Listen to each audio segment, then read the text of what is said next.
और चलिए अब खबरों का रुख करते हैं और इस वक्त सबसे पहले सबसे बड़ी खबर आपको बता देते हैं। अमेरिका से ये बड़ी खबर मिल रही है जहां पर स्टारशिप का एक और मिशन फेल हो चुका है। फ्लाइट 7 की लॉन्चिंग फेल हो चुकी है। तो इस वक्त ये बड़ी खबर हम आप तक पहुंचा रखे हैं। स्टारशिप का एक और जो मिशन था वो फेल हो चुका है। फ्लाइट 7 की लॉन्चिंग फेल हुई है। मैक्सिको की खाड़ी में ये उड़ना था लेकिन ये फेल हो चुकी है। सबसे शक्तिशाली रॉकेट का ये 7वां परीक्षण था जो एक बार फिर फेल हो चुका है। तस्वीरें भी साथ साथ आप देखते पा रहे हैं मोनिका की किस तरह से ये एक बड़ा मिशन था जो आज फेल हो गया। तो बिल्कुल ये तस्वीरें दीपेश हम हमारे दर्शकों को दिखा रहे हैं फ्लाइट 7 की ये लॉन्चिंग जो कि फेल हो गई। अमेरिका के लिए ये दुखद क्षण क्योंकि स्टारशिप टेस्ट फेल हो गया है। सबसे शक्तिशाली रॉकेट है ये और जिसका 7वां टेस्ट किया गया, 7वां परीक्षण किया गया और वो भी फेल हुआ। मेक्सिको की खाड़ी में से उड़ना था लेकिन ये फेल हो जाता है अपने टेस्ट में। फ्लाइट 7 की लॉन्चिंग फेल हुई है। सबसे बड़ी खबर हम बता रहे हैं स्टारशिप का एक और मिशन फेल हुआ है।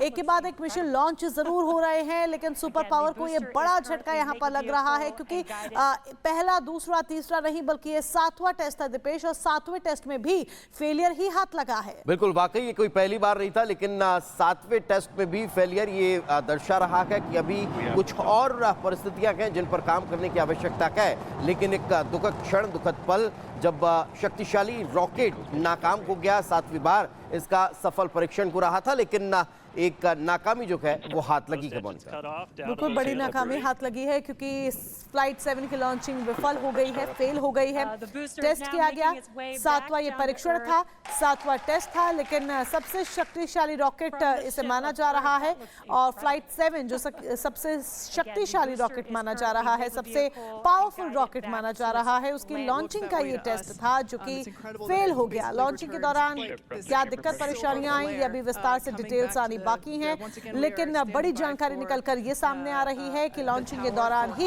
ये फेल हो गया। बड़ा फेलियर यहाँ पर हाथ लगा है। फ्लाइट 7 की लॉन्चिंग विफल हो गई है। तस्वीरें भी हम आपको दिखा रहे हैं, जो तस्वीरें जारी की गई हैं वो तस्वीरें आपके सामने हैं।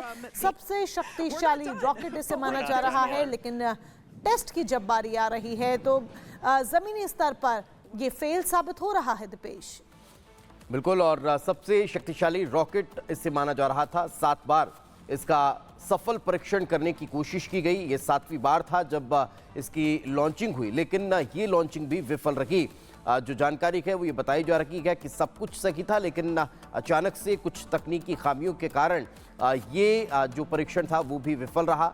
अब एक बार फिर इसे समझने की कोशिश की जाएगी। इस पूरे मसले को जानकारी अब जुटाने की कोशिश की जाएगी कि आखिर कहाँ कोई कमी रह गई जिसके बाद ये विफल हुआ है। जानकारी लगातार हम आपको बार बार दे रहे हैं कि स्टारशिप का मिशन फेल हो गया है और इसका सीधा असर कई उड़ानों पर भी पड़ा है। कई फ्लाइट्स पर इसका असर देखने को मिला, प्रभाव देखने को मिला। कई उड़ानों का रूट डाइवर्ट किया गया।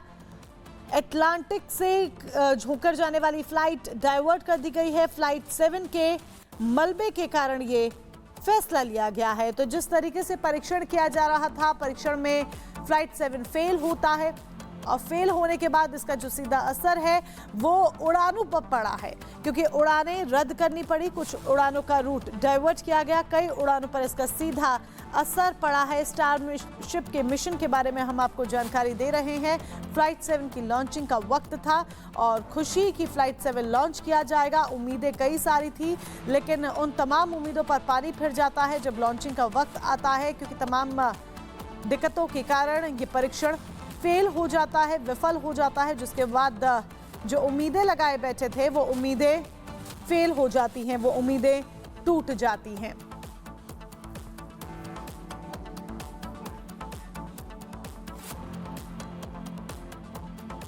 और चलिए इसी के साथ अब आगे बढ़ते हैं और बात करते हैं अभिनेता सैफ अली खान से जुड़ी हुई क्योंकि बीते दिन जिस तरीके से बड़ी खबर निकलकर सामने आई जिसने हर किसी को हैरत में डाल दिया कि अभिनेता सैफ अली खान के ऊपर वार किया गया है, अटैक किया गया है। गुनहगार कौन है इसका खुलासा भी नहीं हुआ है। हालांकि सीसीटीवी फुटेज सामने आ गया है लेकिन ये जो मिस्ट्री है वो दीपेश उलझती हुई नजर आ रही है। बिल्कुल 6 वार और गुनहगार कहाँ गए ये एक बड़ा सवाल है और इसी सवाल के इर्द गिर्द पूरी जांच जो है वो घूम रही है। इससे जुड़ी एक रिपोर्ट दिखाते हैं।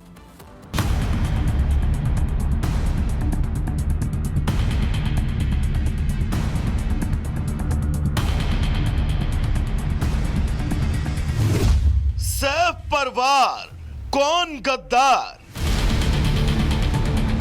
खौफनाक मंजर, पीठ में खंजर, हमले की कहानी, मेट की जुबानी। मायानगरी में 15 और 16 जनवरी की दरमियानी रात एक ऐसी वारदात घटी जिससे बॉलीवुड समेत पूरी मुंबई सकते में है। सैफ अली खान के घर में घुसकर एक संदिग्ध शख्स ने एक दो नहीं सैफ पर चाकू से 6 वार किए और फिर फरार हो गया, जिसके बाद आनन फानन में सैफ अली खान को गंभीर हालत में इलाज के लिए अस्पताल में भर्ती कराया गया। पटौदी खानदान के नवाब और बॉलीवुड स्टार सैफ अली खान पर हुए इस जानलेवा हमले की कहानी में 3 मुख्य किरदार हैं। पहले खुद सैफ अली खान, दूसरा वो आरोपी जिसने उन पर जानलेवा हमला किया, और तीसरी सैफ के घर में काम करने वाली मेड। अब सैफ अली खान अस्पताल में भर्ती हैं, आरोपी फरार है, तो ऐसे में इस हमले की गुत्थी को सुलझाने की सबसे अहम कड़ी तीसरा किरदार, यानी कि वो केयरटेकर है जिसकी हमलावर के साथ बहस हुई थी। दरअसल इस मामले को लेकर एफआईआर में सैफ के घर पर काम करने वाली मेड ने हमले की पूरी कहानी बयां की। केयरटेकर ने पुलिस को बताया कि 15 जनवरी की रात उसे करीब 2 बजे कुछ आवाज सुनाई दी। जब उसने उठकर देखा तो उसे हमलावर की परछाई दिखी। हमलावर बाथरूम से बाहर आया और छोटे बेटे के बिस्तर की ओर जाने लगा। आरोपी ने उसे धमकाया और कहा कि कोई आवाज नहीं आनी चाहिए। हमलावर के पास लकड़ी जैसा कुछ और हेक्सा ब्लेड था। मेड ने बताया कि हमलावर ने 1 करोड़ रुपए की डिमांड की। आवाज सुनकर सैफ और करीना भी वहां आए। जब सैफ ने पूछा कि वो कौन है और उसे क्या चाहिए, तो उसने हथियार से सैफ पर हमला कर दिया। सैफ को गर्दन, कंधे, पीठ, कलाई और चेहरे पर चोट लगी। इसके बाद हम सब कमरे से बाहर की ओर भागे।